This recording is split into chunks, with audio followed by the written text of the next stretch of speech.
नमस्कार, खबरां दे इस बुलेटिन च तुहाडा स्वागत। मैं हां परमिंदर कौर। पहलां पेश ने चोण दियां खबरां।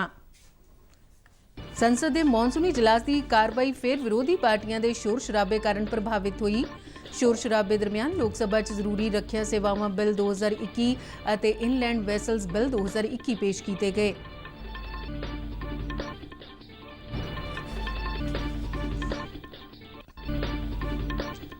केंद्रीय कैबिनेट वालों कई महत्वपूर्ण फैसले लए गए। कैबिनेट ने लद्दाख केंद्र शासित प्रदेश के तेज विकास को यकीनी बनाने लई लद्दाख एकीकृत विकास कारपोरेशन स्थापित करने का फैसला किया।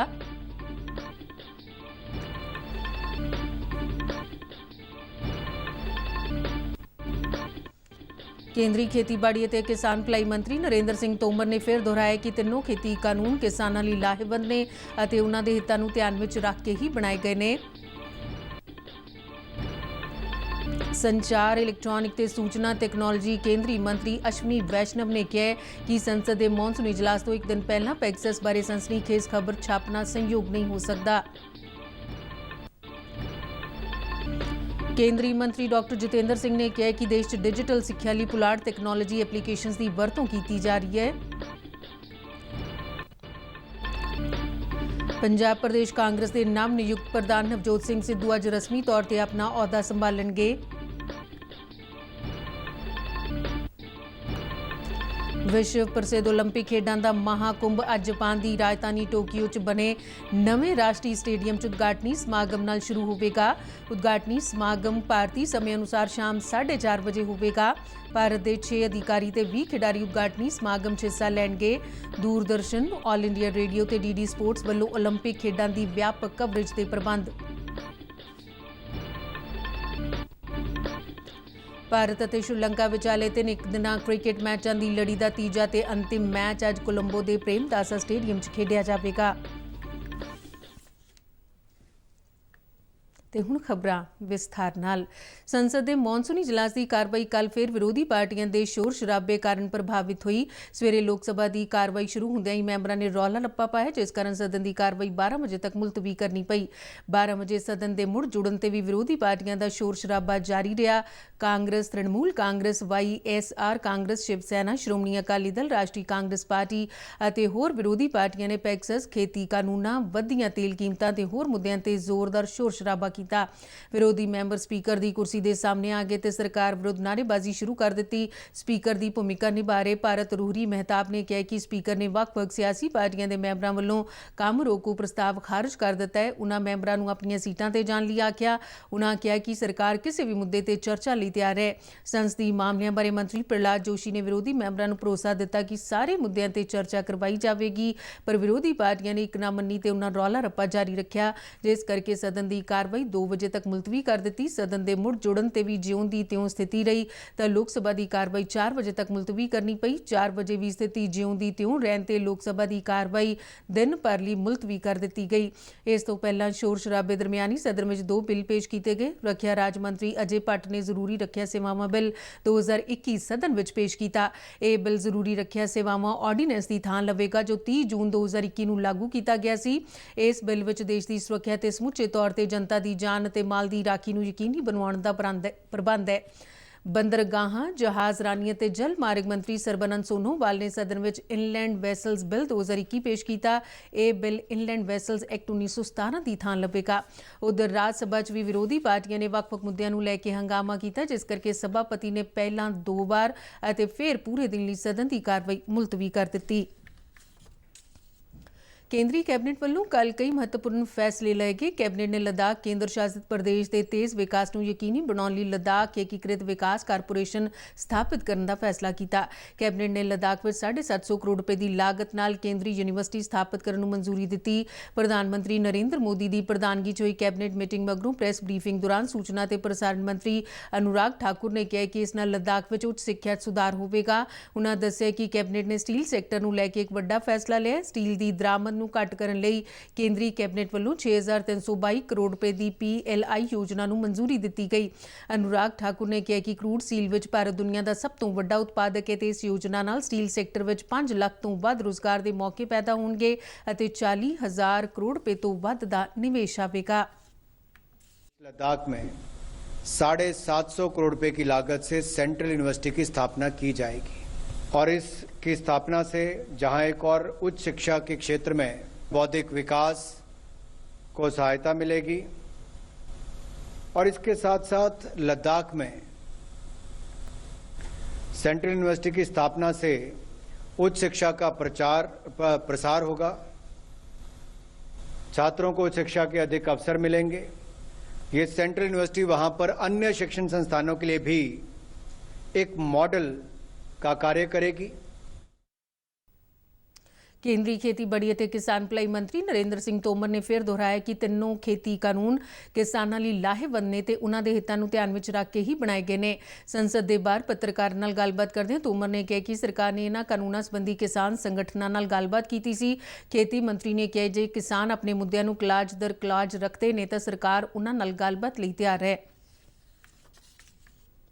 इस बात का साक्षी है कि वो किसानों के हित में है, किसानों के लिए लाभप्रद हैं, किसानों को विकल्प उपलब्ध कराने वाले हैं, उनकी आमदनी में बढ़ोतरी करने वाले हैं, उन्हें कानूनी शिकंजों से मुक्त करने वाले हैं। हमने तो पहले भी इस बात को कहा था कि कुल मिला के जो सरकार से बातचीत हुई है उसके आगे अगर उनका कोई प्रस्ताव है तो प्रस्ताव लेकर आएंगे तो हम चर्चा करेंगे। ਸੰਚਾਰ ਇਲੈਕਟ੍ਰੋਨਿਕਸ ਅਤੇ ਸੂਚਨਾ ਤਕਨਾਲੋਜੀ ਕੇਂਦਰੀ ਮੰਤਰੀ ਅਸ਼ਵਨੀ ਵੈਸ਼ਨਵ ਨੇ ਕਿਹਾ ਕਿ ਪੈਗਸਸ ਬਾਰੇ ਸਨਸਨੀਖੇਜ਼ ਖਬਰ ਸੰਸਦ ਦੇ ਮੌਨਸੂਨੀ ਸੈਸ਼ਨ ਤੋਂ ਇੱਕ ਦਿਨ ਪਹਿਲਾਂ ਛਾਪਣਾ ਸੰਯੋਗ ਨਹੀਂ ਹੋ ਸਕਦਾ। ਉਨ੍ਹਾਂ ਕਿਹਾ ਕਿ ਵੈਬ ਪੋਰਟਲ ਵੱਲੋਂ ਪੈਗਸਸ ਬਾਰੇ ਖਬਰ ਰਿਪੋਰਟ ਇਸ ਮਹੀਨੇ ਦੀ 18 ਤਰੀਕ ਨੂੰ ਛਾਪੀ ਗਈ ਸੀ ਜਿਸ 'ਚ ਭਾਰਤੀ ਲੋਕਤੰਤਰ ਤੇ ਸਥਾਪਿਤ ਸੰਸਥਾਵਾਂ ਦੇ ਮਾਣ ਨੂੰ ਠੇਸ ਪਹੁੰਚਾਉਣ ਦੀ ਕੋਸ਼ਿਸ਼ ਕੀਤੀ ਗਈ ਸੀ। ਬੀਤੇ ਦਿਨੀ ਰਾਜ ਸਭਾ 'ਚ ਰੌਲੇ ਰੱਪੇ ਦੌਰਾਨ ਵੈਸ਼ਨਵ ਨੇ ਕਿਹਾ ਕਿ ਪਹਿਲਾਂ ਵੀ ਇਸੇ ਤਰ੍ਹਾਂ ਪੈਗਸਸ ਸਾਫਟਵੇਅਰ ਵੱਲੋਂ WhatsApp ਤੇ ਦੁਰਵਰਤੋਂ ਕਰਨ ਦੇ ਦਾਅਵੇ ਕੀਤੇ ਗਏ ਨੇ। ਕੇਂਦਰ ਨੇ ਆਖਿਆ ਕਿ ਦੇਸ਼ ਵਿੱਚ ਜਨਸੰਖਿਆ ਨੀਤੀ ਲਿਆਉਣ ਬਾਰੇ ਕੋਈ ਵਿਚਾਰ ਨਹੀਂ ਕਰ ਰਹੀ। ਇਹ ਜਾਣਕਾਰੀ ਬੀਤੇ ਦਿਨੀ ਰਾਜ ਸਭਾ 'ਚ ਯੋਜਨਾ ਮੰਤਰੀ ਰਾਓ ਇੰਦਰਜੀਤ ਸਿੰਘ ਨੇ ਲਿਖਤੀ ਜਵਾਬ ਵਿੱਚ ਦਿੱਤੀ। ਸਰਕਾਰ ਨੇ ਸਪਸ਼ਟ ਕੀਤਾ ਕਿ ਕੋਵਿਡ-19 ਮਹਾਮਾਰੀ ਦੇ ਮੱਦੇਨਜ਼ਰ ਬੰਦ ਕੀਤੀ MP ਲੈਂਡ ਸਕੀਮ ਨੂੰ ਬਹਾਲ ਕਰਨ ਲਈ ਕੋਈ ਤਜਵੀਜ਼ ਨਹੀਂ ਹੈ। ਇਹ ਜਾਣਕਾਰੀ ਯੋਜਨਾ ਮੰਤਰੀ ਰਾਓ ਇੰਦਰਜੀਤ ਸਿੰਘ ਨੇ ਬੀਤੇ ਦਿਨੀ ਰਾਜ ਸਭਾ 'ਚ ਇੱਕ ਲਿਖਤੀ ਜਵਾਬ ਵਿੱਚ ਦਿੱਤੀ।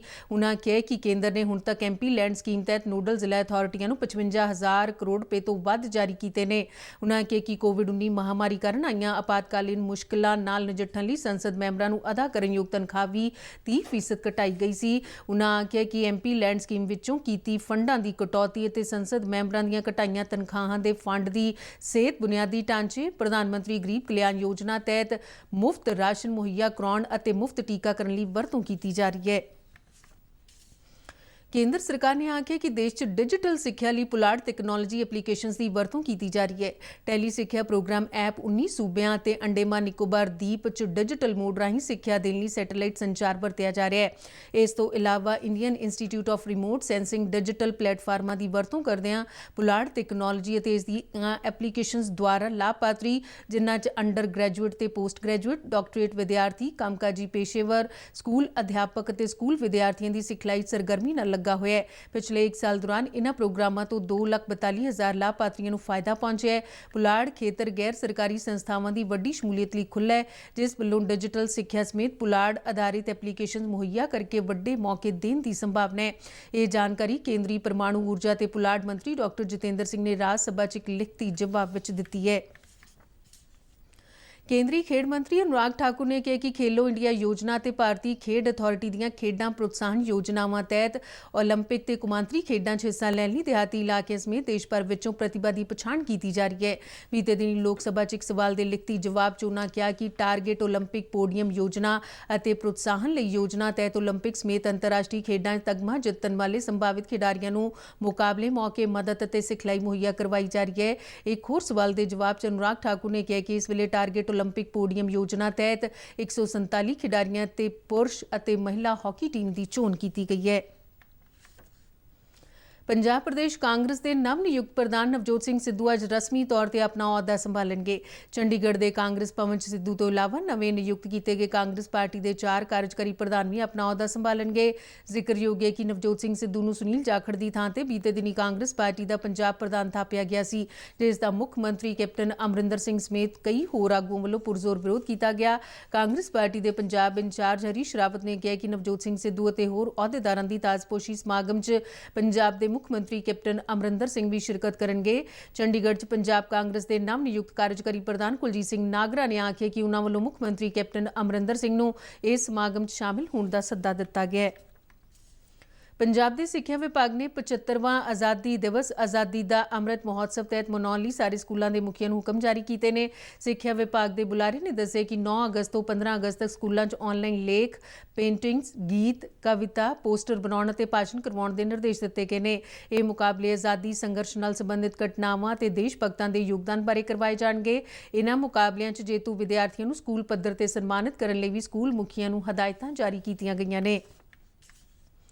ਵਿਸ਼ਵ ਪ੍ਰਸਿੱਧ ਓਲੰਪਿਕ ਖੇਡਾਂ ਦਾ ਮਹਾਕੁੰਭ ਅੱਜ ਜਾਪਾਨ ਦੀ ਰਾਜਧਾਨੀ ਟੋਕੀਓ 'ਚ ਬਣੇ ਨਵੇਂ ਰਾਸ਼ਟਰੀ ਸਟੇਡੀਅਮ 'ਚ ਉਦਘਾਟਨੀ ਸਮਾਗਮ ਨਾਲ ਸ਼ੁਰੂ ਹੁੰਦਿਆਂ ਹੀ ਵਿਸ਼ਵ ਭਰ ਦੇ ਖੇਡ ਪ੍ਰੇਮੀਆਂ ਦਾ ਇੰਤਜ਼ਾਰ ਖਤਮ ਹੋ ਜਾਵੇਗਾ। ਇਹ ਖੇਡਾਂ ਕੋਵਿਡ ਮਹਾਮਾਰੀ ਕਾਰਨ 1 ਸਾਲ ਦੇਰ ਨਾਲ ਅੱਜ ਸ਼ੁਰੂ ਹੋ ਰਹੀਆਂ ਨੇ।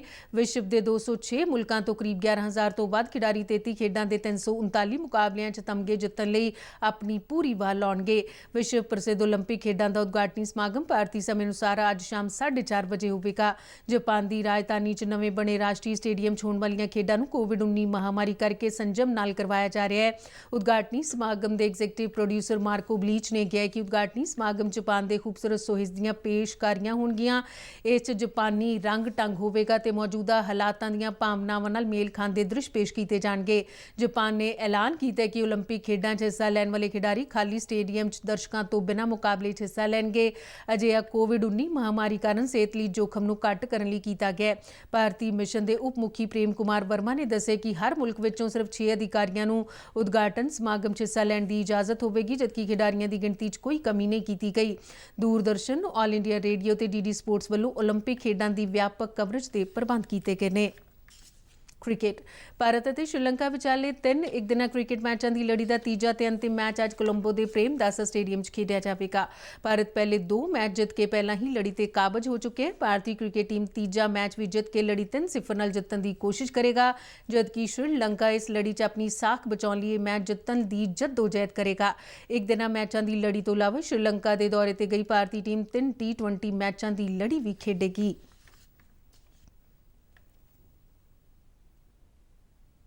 ਖਬਰਾਂ ਦੇ ਬੁਲੇਟਿਨ ਸਾਡੇ ਦਰਸ਼ਕ RNUDDK ਜਲੰਧਰ ਦੇ YouTube ਚੈਨਲ, ਫੇਸਬੁੱਕ ਅਤੇ ਟਵਿੱਟਰ ਹੈਂਡਲ ਪੇਜ ਤੇ ਵੀ ਦੇਖ ਸਕਦੇ ਨੇ।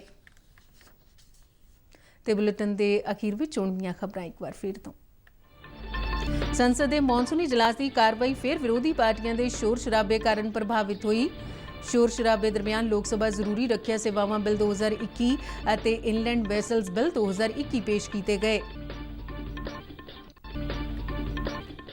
ਕੇਂਦਰੀ ਕੈਬਨਿਟ ਵੱਲੋਂ ਕਈ ਮਹੱਤਵਪੂਰਨ ਫੈਸਲੇ ਲਏ ਗਏ। ਕੈਬਨਿਟ ਨੇ ਲੱਦਾਖ ਕੇਂਦਰ ਸ਼ਾਸਿਤ ਪ੍ਰਦੇਸ਼ ਦੇ ਤੇਜ਼ ਵਿਕਾਸ ਨੂੰ ਯਕੀਨੀ ਬਣਾਉਣ ਲਈ ਲੱਦਾਖ ਏਕੀਕ੍ਰਿਤ ਵਿਕਾਸ ਕਾਰਪੋਰੇਸ਼ਨ ਸਥਾਪਿਤ ਕਰਨ ਦਾ ਫੈਸਲਾ ਕੀਤਾ। ਕੇਂਦਰੀ ਖੇਤੀਬਾੜੀ ਅਤੇ ਕਿਸਾਨ ਭਲਾਈ ਮੰਤਰੀ ਨਰਿੰਦਰ ਸਿੰਘ ਤੋਮਰ ਨੇ ਫਿਰ ਦੁਹਰਾਇਆ ਕਿ ਤਿੰਨੋਂ ਖੇਤੀ ਕਾਨੂੰਨ ਕਿਸਾਨਾਂ ਲਈ ਲਾਹੇਵੰਦ ਨੇ ਅਤੇ ਉਹਨਾਂ ਦੇ ਹਿੱਤਾਂ ਨੂੰ ਧਿਆਨ ਵਿੱਚ ਰੱਖ ਕੇ ਹੀ ਬਣਾਏ ਗਏ ਨੇ।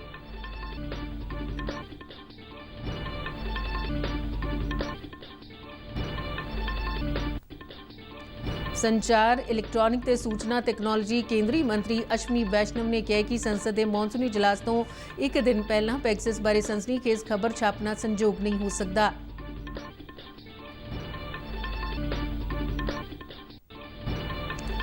ਕੇਂਦਰੀ ਮੰਤਰੀ ਡਾਕਟਰ ਜਤਿੰਦਰ ਸਿੰਘ ਨੇ ਕਿਹਾ ਕਿ ਦੇਸ਼ 'ਚ ਡਿਜੀਟਲ ਸਿੱਖਿਆ ਲਈ ਪੁਲਾੜ ਟੈਕਨੋਲੋਜੀ ਐਪਲੀਕੇਸ਼ਨਸ ਦੀ ਵਰਤੋਂ ਕੀਤੀ ਜਾ ਰਹੀ ਹੈ।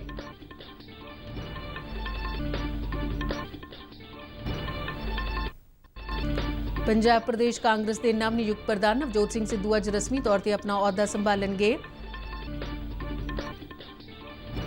विश्व प्रसिद्ध ओलंपिक खेडां दा महाकुंभ अज जापान दी राजधानी टोक्यो च बने नवें राष्ट्रीय स्टेडियम च उद्घाटनी समागम नाल शुरू होवेगा। उद्घाटनी समागम भारतीय समय अनुसार शाम 4:30 बजे होवेगा। भारत दे 6 अधिकारी ते 20 खिडारी उद्घाटनी समागम च हिस्सा लैणगे। दूरदर्शन, ऑल इंडिया रेडियो ते डीडी स्पोर्ट्स वल्लों ओलंपिक खेडां दी व्यापक कवरेज दे प्रबंध।